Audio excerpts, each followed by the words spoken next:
What's going on, everybody? ChumpChangeXD here. Hopefully you're all staying healthy and having a great day. So in this video, as you guys just saw, this rig's been giving me a buttload of crap, and now this one started acting up too. So I think my USBs are junk. So I am switching my USBs with Hive on them to M.2s. So I flashed this one with the RX580 rig, which is the one on the right, and I flashed this one and left it in the case so I didn't get them confused. That is the 5600 and RX580 rig. So yeah, I'm gonna throw those in and hopefully that solves my issue. But before we do that, we have a package sent from the good folks over at GPUrisers.com. So quick thank you to Vistang for sending this over. Let's open this box. I have a decision. It's either scissors or an axe. This is the only thing I had kicking around that could cut this because I left my knife back at the studio. So there we go. I figured that would be pretty enjoyable anyways. Until I cut my arm open. This is way harder than I thought it was going to be. Alright. Just gonna lay that there for a minute. So, let's see what we got. My favorite. Packing peanuts. Alright, let's check it out.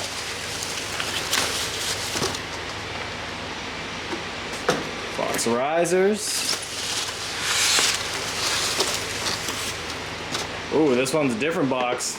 This one's quite heavy. And it's actually a little taller than the GPU riser box. Let's see. Another box here.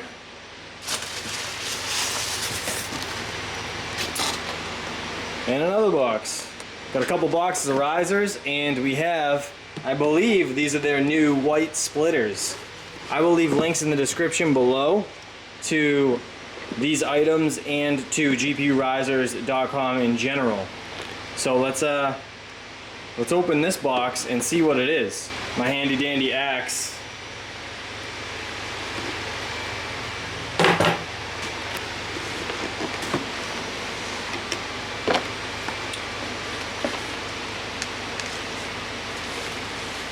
A nice little bag in here. Huh, wonder what that is. Look at these guys. These are their all white PCIe 8-pin splitters. It's an 8-pin by dual 8-pin. That is really cool. I cannot wait to use these. And now I'm intrigued to rip this rig apart and make another all white rig. Interesting. That means I have to find some white USB cables to go along with these, because as you guys know, we have white risers right there, and we also have white risers right here. Alright, let's see what's in this bag actually, because I didn't expect there to be a bag in here. So here we have it, a 64 gigabyte SSD. It's a 2.5. That is excellent. Nice job, Vistang. These things are fantastic. It's got the GPU Risers label on the back and a sticker with all the model number and everything on the front. That is interesting. So, quick shout out GPUrisers.com. Thank you so much for sending this stuff over. Again, I will leave you guys the details in another video at some point when we're going to be doing the GPU Risers giveaway. And again, that will be every other week. So now, next, I wanted to show you guys what we have created. This is the Misfit Mining backer plate for the GPUrisers.com risers. These have pins that will snap right into their specific riser. You guys can see that. What I'll do right here is I will take the back off of this one and show you guys how it's installed. Look at that. That snapped on perfectly. Mr. Baldini, good stuff. I actually just put a little chump change sticker on this one. I'm not sure if I'm going to do that for the ones we sell, but I think it's a cool little addition. But yeah, so the reason we created these little backers, obviously, as you guys have probably seen in your own rigs, these riser little foam pads fall off constantly. I'd say I have at least a dozen kicking around on these rigs that don't have these anymore because they fell off. The heat obviously melts the glue and they just decide to fall. So, brand new riser backer plate. The little slits that you guys see there are basically so you can feed a Velcro strap or a zip tie through it to zip it down to a wire rack. But yeah, that's what we came up with. All right, now that that's said and done, I need to throw those M.2s into these two rigs, and I need to get them fired up because they've been down for like 3 days, and to be honest, I'm just losing profits at this point. It's killing me. All right, there's one M.2 installed, and the other one is installed as well. So let's fire this rig up and see how she works. And by the way, jumping the two power supplies together for some reason is not working. This one will come on and that one won't, and then I'll push the button and same thing, it literally alternates. It'll shut this one off, turn that one on. Drives me nuts. So I basically just unplugged it, so I'll turn them both on manually. No big deal.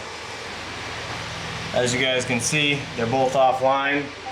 I'm gonna fire this one up as well. I'm really hoping I don't have to adjust anything. This one actually was fine, so I plugged this one back in together. This rig right here has been off way longer than that one. I think I shut the screen off. I did. Alright, so Hive's coming back on that one. I'm gonna get this one starting up as well. When I reflash them, I put the same rig ID into the file.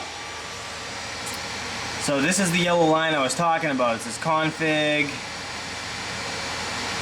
During boot, the connection to Hive server failed. Either the server on your network is temporarily down. If you have changed the password to this rig, then you will need to enter the credentials again. Alright, so with a brand new flashed M.2, I had to basically go into my settings of the rig. It asks you to type in the rig ID, which is right above this inside settings, and then it says type in your password. You gotta hit this little eyeball here and it shows you your password. So for anybody that can't figure it out, just follow the prompts on the screen. It now says it's running, so I'm gonna type minor and enter, and I want to see if she's working. Okay, it's reading all 13 GPUs, that's good. Now I need to deal with whatever this one's saying. So give me a second, let me get into that one and try to do the same stuff. So I'm not sure what makes this one different, but I had to type in first run space dash F. And now it's doing whatever it's got to do. And then once it's done doing that, I'm going to have to see if I can type in the rig ID and the password. Okay, username and password, same thing. This one's starting to boot up. I also lowered the clocks on this rig. I put the memory to 2100 instead of 2150 like I had. Trying to see if that would work, but it's weird. So these cards worked perfectly fine for literally a year straight. All right, so as you can see, RX580 rig, one is still dead. All right, so as you guys just saw, the M.2s are both installed on both of these rigs. I have Hive up, back and running in both of them. This rig right here, throw in the CUDA era, that was a Phoenix miner issue because that can do AMD and NVIDIA cards. Because the CUDA era is actually an NVIDIA era. On this rig, we switched it back to Team Red Miner and we readjusted all the clocks on it. And by we, I mean Rondy, because he's my overclock god, and he actually stabilized this rig. So, no longer an issue on this one. I want to show you guys a real cool trick that he actually just taught me for this rig. So, the problem we're having here is one card. One card is throwing an error, completely not working. So most likely it's a dead riser or a dead extension, like one of these cables right here. But what I'm gonna do is, let's go into the phone. As you can see, we have the miner stopped. So I'm gonna come up here to the dots. Gonna go to run command. We're gonna scroll down to the bottom. If you can see, GPU fans find. We're gonna click on that. After you click on it, it gets thrown up here in the run command line. And now we're just gonna click run. As you can see, it says GPU fan find. So, if you Hive shell in, you'll see all these fans stop. Okay? Right now, this is GPU 1 because the fan is running. As you can see, this fan is still running. I already did this, so I know the outcome.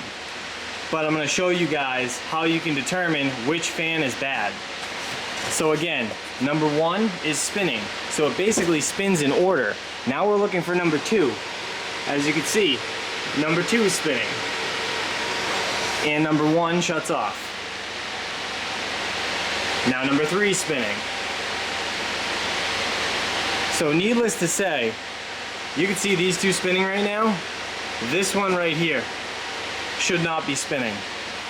So this is telling me that the PCIe riser or the USB express connection is not making communication with the motherboard. So what we're gonna do right now is shut this rig down, and I'm gonna replace that one riser. We're gonna turn this thing back on, and we're gonna see what happens. But getting back to my reasoning for this shutting down, this rig, when that card dropped off, and the reason I couldn't figure out why it was so unstable, I didn't notice. And Rondy actually watched my video and sent me a picture of it. If you guys go back, you can look. I'll leave a screenshot of it right here. You can see that the 5700 XT and the RX580 switched clocks. So because those clocks got shifted to one of these cards, it was completely making the miner go bonkers, because it just had clocks that it couldn't handle and it couldn't understand, because there's actually more overclock settings on a 5700 than there is on the RX580. So I found that super interesting. Can't believe I didn't notice it, but kudos to Rondy for being the man. So what we're gonna do right now, I wanna shut this rig down. Like I said, we're gonna replace this riser, restart it up, and we're gonna see how everything works. So once it's done with this GPU find, all the fans will go idle again on all the cards because it's complete. All right, so now that I finished that, I just powered off the rig. We're gonna give it a minute, let it shut down. And we're gonna get after this card right here. Just gonna shut off the power supplies because they don't need to be on. All right, so let's pull this card. All right, so nothing noticeably wrong except for the fact that it's a very old riser. Just before I unplug it entirely, I want to double check all the connections. This right here doesn't look burnt or anything, so that's good news. Follow the cable back. Just double checking. The spot on the breakout board looks fine. So I'm going to plug it back into the same spot. Now I'm going to disconnect this. I'm going to throw a new riser on, and I will be back in a second. All right, so I just ripped the foam pad off this. I want to see if there's anything really that stands out, and that's really the only thing right there in the bottom right. But that doesn't look like it's enough to not make it work. I don't see any blown connections, but you know what? One of these capacitors could have let go, and I guess you'd have no idea. So we're gonna junk this entire thing, and we're gonna pray that it's not the card. Alright, we got a new riser installed, and we have the new PCIe 1 Express connection installed. As you guys know, I tape up my connections just because they're way too close together. Alright, just coming back online, so give me a second. Let's make sure all is well, and we'll go from there. I'm just more surprised that it wasn't my actual USB going bad and it was a a riser if that's the case. This is my first riser I've ever had go bad. I'm gonna have to hang this on the wall. Alright, so it looks like all the cards are reading now. So I want to see if the clocks switched. And they did, so look at this. Look at this. That's my 5700, okay? I'm gonna slide over. The clocks right above it are supposed to be down below. Because the card dropped off, the clocks are screwed up. So now I gotta readjust those clocks so they're proper and we won't have this issue again. Let me do that, give me 1 second. Alright, clocks have been fixed. So now we will restart the miner and make sure everything is cranking away. Alright, so it seems like everything is back online. All the GPUs are registering, so can't really complain. Seems like we're good to go, guys. So hopefully you learned something with the find GPU command. I thought that was pretty interesting. Definitely helped my case out. Hopefully it helps you guys out too. But as always, guys, I appreciate you all for watching. Please stay safe, and I'll see you guys real soon.